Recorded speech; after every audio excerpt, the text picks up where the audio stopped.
Work place qualities in English and Marathi. विद्यार्थ्यांना किंवा नोकरी करणाऱ्या लोकांना इंग्रजी शब्दसंग्रह म्हणजेच व्होकॅब्युलरी सोप्या भाषेत शिकवणे हा या व्हिडिओचा उद्देश आहे. हॅलो फ्रेंड्स, स्वागत आहे तुमचं आपल्या चॅनलवर.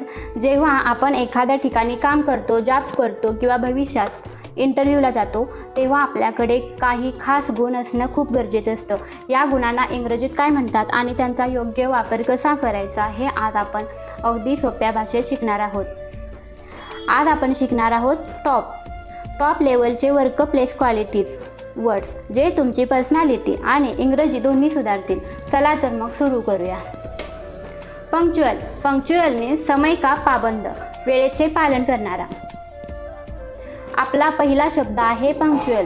जो व्यक्ती नेहमी वेळेवर येतो, कधीही उशीर करत नाही, त्याला आपण पंक्च्युअल म्हणतो. जसे की he is very punctual. Number 2, focused means काम पर ध्यान देने वाला और एकाग्र. दुसरा गुण म्हणजे फोकस्ड, म्हणजेच आपल्या कामावर पूर्ण लक्ष केंद्रित करणारा, विचलित न होता काम करणाऱ्या व्यक्तीला आपण फोकस्ड म्हणतो. नंबर 3, रिस्पॉन्सिबल, जिम्मेदारी निभाने वाला या जबाबदार. तिसरा शब्द आहे रिस्पॉन्सिबल, जो आपली प्रत्येक जबाबदारी व्यवस्थित पार पाडतो, ज्याच्यावर आपण विश्वास ठेवू शकतो, तो असतो responsible. Number 4, team player, team में काम करने वाला, संघात काम करणारा. पुढचा शब्द खूप महत्त्वाचा आहे, टीम प्लेयर. ऑफिसमध्ये किंवा ग्रुप प्रोजेक्टमध्ये सगळ्यांना सोबत घेऊन मिळून मिसळून काम करणाऱ्या व्यक्तीला टीम प्लेयर असे म्हणतात. नंबर 5, हार्ड वर्किंग, म्हणजेच मेहनती आणि कष्टाळू. हा शब्द तर आपल्या सगळ्यांनाच माहिती आहे. हार्ड वर्किंग म्हणजेच खूप मेहनत करणारा कष्टाळू व्यक्ती. इनोवेटिव्ह, नये विचार देनेवाला, कल्पक, नवनिर्मिती करणारा. पुढचा शब्द आहे इनोव्हेटिव्ह, जो नेहमी नवीन आयडियाज आणि नवीन विचार मांडतो, काहीतरी वेगळं आणि चांगलं करण्याचा प्रयत्न करतो, त्याला इनोव्हेटिव्ह म्हणतात. नंबर 7, रिलायबल, भरोसेमंद किंवा विश्वासू. 7वा गुण आहे रिलायबल, ज्याच्यावर आपण डोळे बंद करून विश्वास ठेवू शकतो, जो दिलेल्या वेळेत काम पूर्ण करतो आणि तो व्यक्ती असतो रिलायबल, म्हणजेच विश्वासू.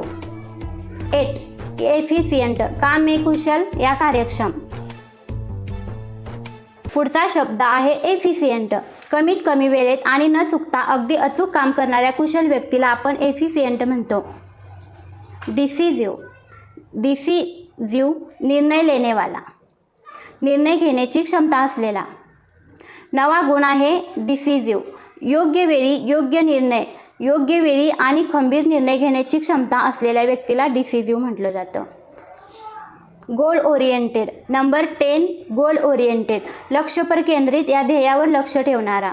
पुढचा शब्द आहे गोल ओरिएंटेड, ज्याचे डोळे नेहमी आपल्या ध्येयावर असतात आणि ते ध्येय गाठण्यासाठी जो सतत प्रयत्न करतो, तो असतो गोल ओरिएंटेड.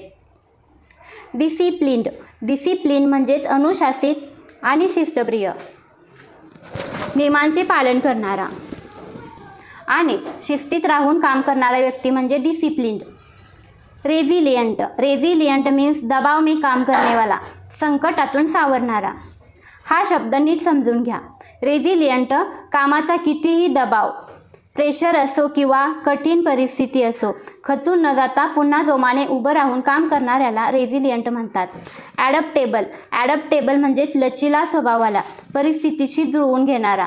पुढचा शब्द आहे ॲडप्टेबल, कोणताही बदल असो किंवा नवीन वातावरण असो, जो स्वतःला त्या परिस्थितीनुसार लगेच जुळवून घेतो, त्याला ॲडप्टेबल म्हणतात.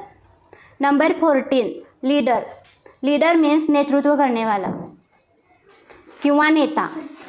14वा गुण आहे लीडर, जो फक्त काम सांगत नाही तर सर्वांना योग्य दिशा दाखवतो आणि पुढे घेऊन जातो, तो असतो खरा लीडर, नेतृत्व करणारा.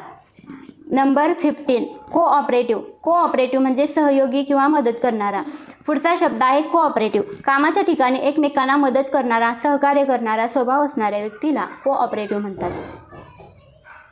पॉझिटिव्ह म्हणजे सकारात्मक सोचवाला, म्हणजे सकारात्मक विचार करणारा.